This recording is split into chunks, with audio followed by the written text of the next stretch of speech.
Alright, so the Falconets of Nigeria are less than 2 weeks away from the start of their FIFA Under-20 Women's World Cup campaign. The competition will start August 31st and it will run all the way till the 22nd of September. Falconets are in Group D alongside South Korea, Germany, and Venezuela.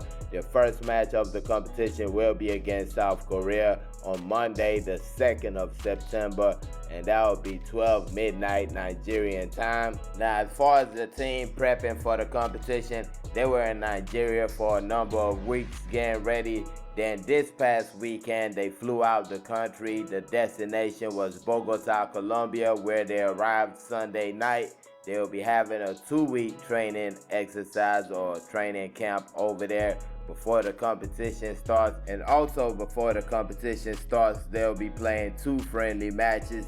They'll take on Australia and Mexico. Both teams are going to be in the competition. Both teams are actually in the same group. And we're going to be playing them in a friendly before the World Cup kicks off. Now, before we get into the Falconet squad, please make sure to like this video and subscribe to the channel if you haven't already. Thank you very much. So first of all, there was no official list put out by the Nigerian Football Federation. All we got was a picture of the team right before they traveled to Colombia. So you basically had to look through the pictures to know who got selected for the team. But that being said, there were 21 players selected, 3 goalkeepers, 6 defenders, 5 midfielders. Well, it could be 7 defenders and 4 midfielders because one of the players in the midfield side kind of looks like a defender or is a defender. Then you got 7 forwards to round things up. That's how you get to the 21 number. Now, before we get to players on the list, we're going to talk about players who didn't make the list. And first, we're going to talk about Chinyere Kalu, midfielder, kind of like a defensive midfielder. And I felt like this is a player that really should have made the team, especially when you look at the players who did make it, the midfield we took over there. I feel like she's that type of Bashirat Amu type midfielder that the team had at the last World Cup.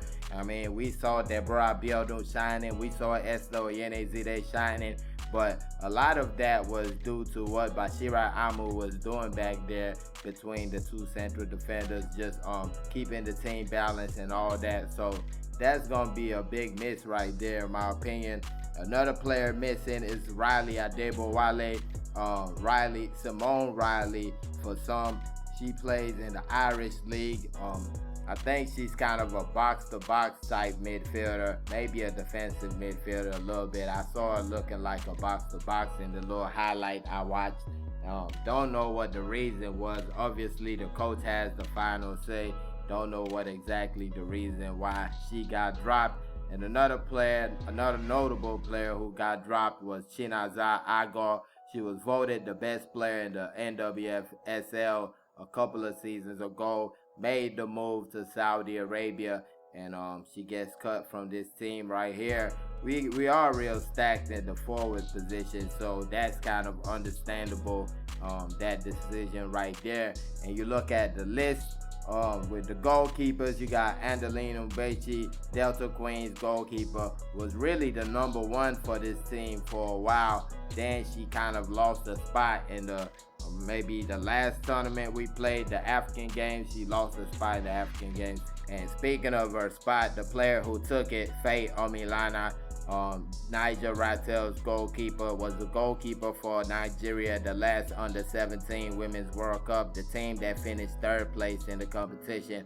And she was the goalkeeper for the Under-20s at the African Games, played in just about every match in the competition. And we finished 2nd in that competition in the end. And for the 3rd goalkeeper, you got Shukura Bakare of Nasarawa Amazons. She actually kept in 1 match for the team that I remember, the last match of qualification, if I'm not mistaken. She was in goal for the Falconets, and she's going to round up the goalkeeper positions. Then you look at the defenders. You got Oluchi Ohagulem of Nasarawa Amazons, captain of the side. Plays as a fullback for the team. I believe she plays at the left back position for the side. Next, you got Jumoke Alani, also of Nasarawa Amazons. was part of the last under-20 World Cup team, the team that went to the quarterfinals and bowed out to Netherlands. Plays as a fullback, right back for this team right here, but can also play as a left back. And speaking of playing multiple positions, you got Shukurat Oladipo of FC Robo Queens. And for me, she can play almost every single position on a football pitch. She can play as a central defender. She can play as a fullback. She can play as a midfielder. She can play as a forward. Anything you want, she can play. Then you got Oluwabunmi Oladeji, a fullback who plays for Naijabiasfc. Naijabiasfc just made it all the way to the final of the President's Federations Cup. She was a part of that. Then you also got Rofia Imoran. It says unattached, but I didn't know that Stade de Reims let her go. I don't think they let her go. I'm not sure about all that unattached stuff. But this is a player that also could be in another position. She could also play as a forward. There's a chance that she will be playing as a forward in this competition. Of course, she plays there for a club side. Did good things last season, like I've said multiple times, scored against all the big clubs in France last season, Paris FC, PSG, and Lyon. Now for the last defender, we got central defender Comfort Florence Shaw of Edo Queens. Edo Queens, of course, are currently in the Wafu B Women's Champions League qualifiers.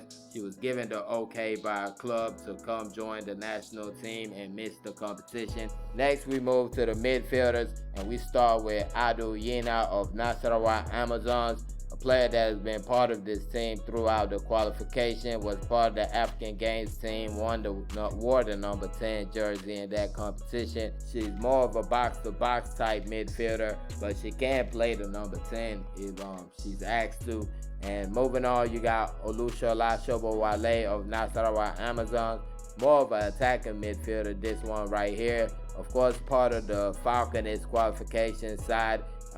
Got the first assist for the Falconets in their qualification campaign. That was against Tanzania, the 1-1 draw away from home.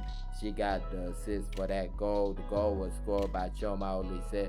And moving on, you got one that's kind of a surprise. When the first squad list, not the squad list, the camp list came out, there were a couple of players who were complaining that we didn't see on that list, and one of them was Olamide Oyinlola. She was part of the under-17 World Cup side, moved to the La Liga Academy in Spain, and has been doing big things over there. So we really wondered why she was not on the list as part of the players that were going to be in camp. And I don't know what happened. You see the other list right here, her name is not on it. But on this list right here and through the pictures, we definitely know that she's on the team. Now, I did say earlier in this video that it might be 7 defenders instead of 6 and 4 midfielders instead of 5. And she was the player that I was talking about.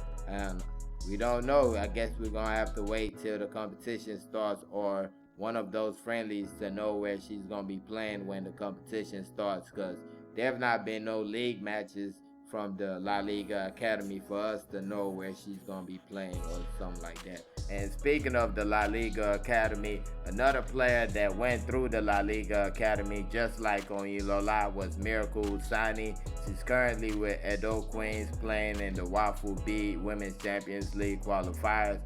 And anybody who has watched her in that competition knows that it's a horrible decision not to put her on the team. Next up, we're going to talk about Chioma Olise, one of those Edo Queens players who were given the okay to come over to camp. She plays as a midfielder, box-to-box type midfielder. She's definitely been a part of this team's qualification to the World Cup. Scored the first goal in qualification. That assist we were talking about, she was the one who scored the goal and made it 1-0 against Tanzania before they equalized. And for last of the midfielders, we got Joy Igboke of Naijabiasfc, another box-to-box type midfielder. Was part of the Naijabiasfc team that made it all the way to the finals of the President's Federations Cup. I believe she was part of the Falconets All-African Games team, the side that finished second in the competition. Now moving on to the forwards. First you got Chiamaka Osigwe of Edo Queens. I know her as Goodness Osigwe of Edo Queens. They like to change names when players get to the national teams. That doesn't really help, the brand of the player, to be honest.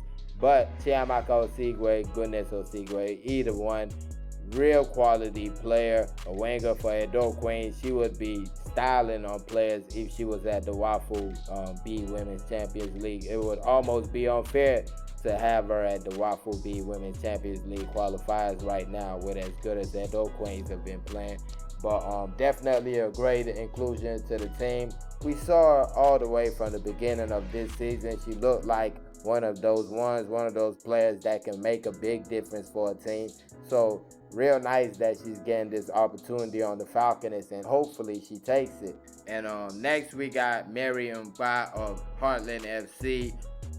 I believe she's a winger, but she's one of the few players that I don't have that much information about. I just know she's a winger. I've not watched her too much in the NWSL.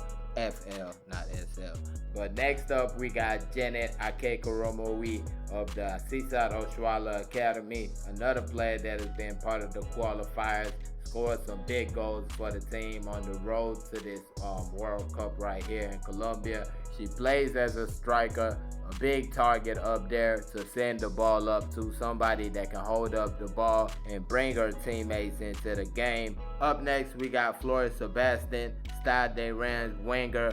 Of course, she was part of the team before the qualifiers. She made the move from Bielsa Queens to Stade de Rennes in the French women's top flight.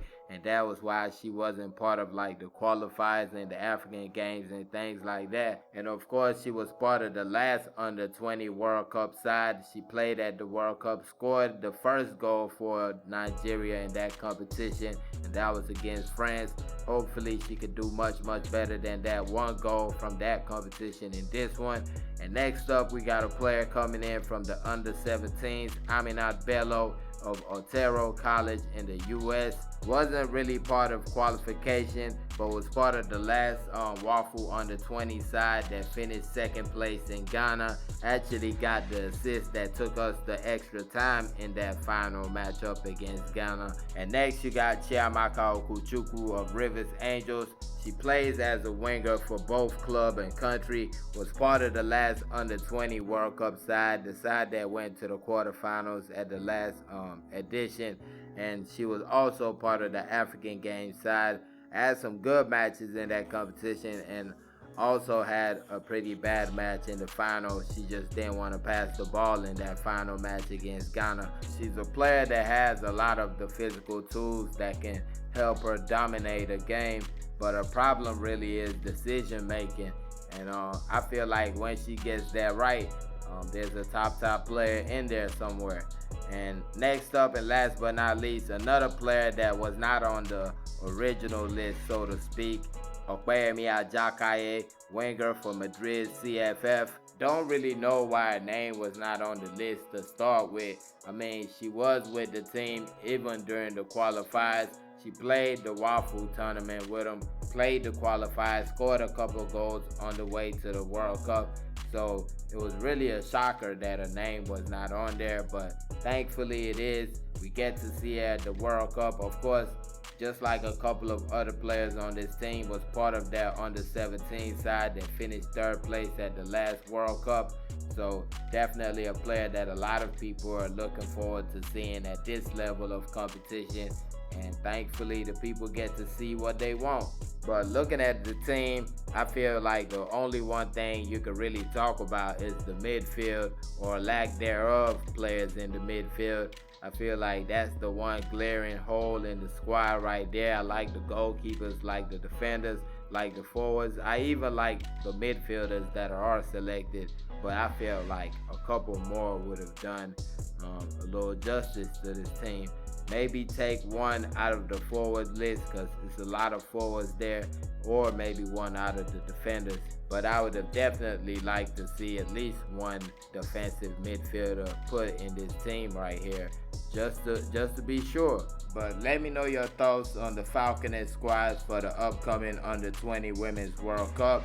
Put it in the comment section, and also make sure to like this video. I will be dropping more content about the Falconets as the competition gets closer and closer. So also subscribe to the channel if you're trying to catch any of that. But thank y'all for watching. Peace.